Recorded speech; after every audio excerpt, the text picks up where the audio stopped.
Amelia, please don't go worrying Sadie with statements about something bad happening to the baby.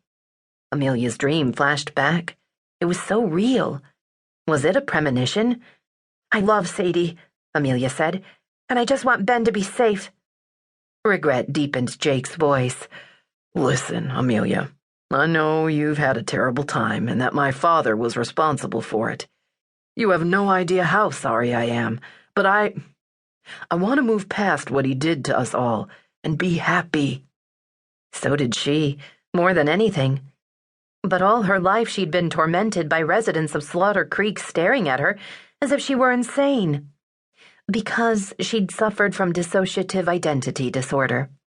God knows she'd tried so hard this last year in therapy to get well. She'd managed to merge her different alters and felt stronger than she'd ever felt. But would it ever be enough? Would people always see her as the psychotic twin? Would Sadie always have to be embarrassed by her? "I'm sorry, Jake. You're right. Go back inside and enjoy your family." His gaze met hers. Amelia? "Go." She gave him a gentle shove toward the door. "Tell Sadie I'll see her and the baby later."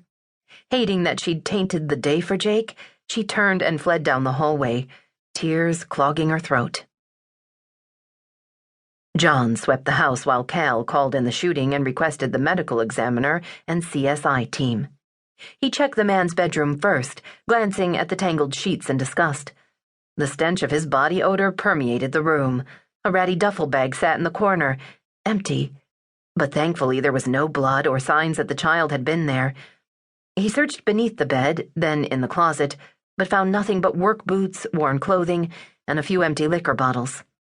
A shoebox on the top shelf of the closet held photos of Darby in the park with his foster mother, in the schoolyard with a friend, and one shot of him sleeping in bed.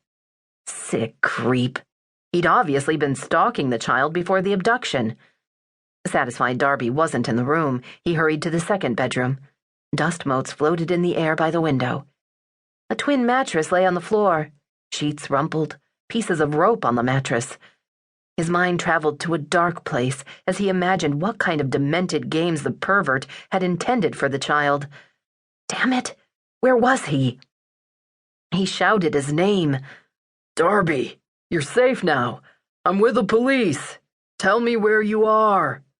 He paused, listening, straining and hoping to hear the child's voice. Instead, the sound of mice skittering greeted him. Then the kind of quiet that made his gut knot. Had the bastard killed him? Or maybe he'd handed him off to another party before coming here. Darby, if you can hear me, make some noise. He strode through the room again, checking the closet for a secret door. Nothing. The hall was dark, but he spotted a bare light bulb dangling from the ceiling and pulled the string. The light was just enough for him to see the cord to the attic. Outside, a siren wailed, and he assumed Coulter rushed to greet the CSI team and the ME. John yanked on the cord to pull down the stairs, shaking off the dust and cobwebs that rained down on him as he settled the bottom of the ladder onto the floor. Slowly, he inched up the steps, listening again. More mice skittering, a furnace groaning. Breath tight, he lowered his voice so as not to frighten Darby if he was hiding. Darby, I'm here to help you, he said softly. I want to take you home. He peered through the dark interior with his flashlight and spotted several boxes filled with junk and old clothes. A trunk and an old wardrobe were pushed against the far wall. Dust motes swirled in the moonlight. A dank, musty odor hit him.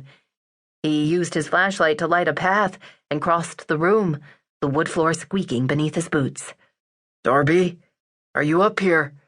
The bad man is gone. I'm here to take you home.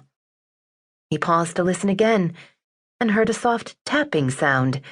It was so light it was barely discernible, but it was coming from the corner where the trunk and wardrobe sat. Darby, make some noise, he said. Let me know where you are. Another tapping sound, a little stronger this time. Adrenaline surged through him, and he raced to the wardrobe. The lock required an old-fashioned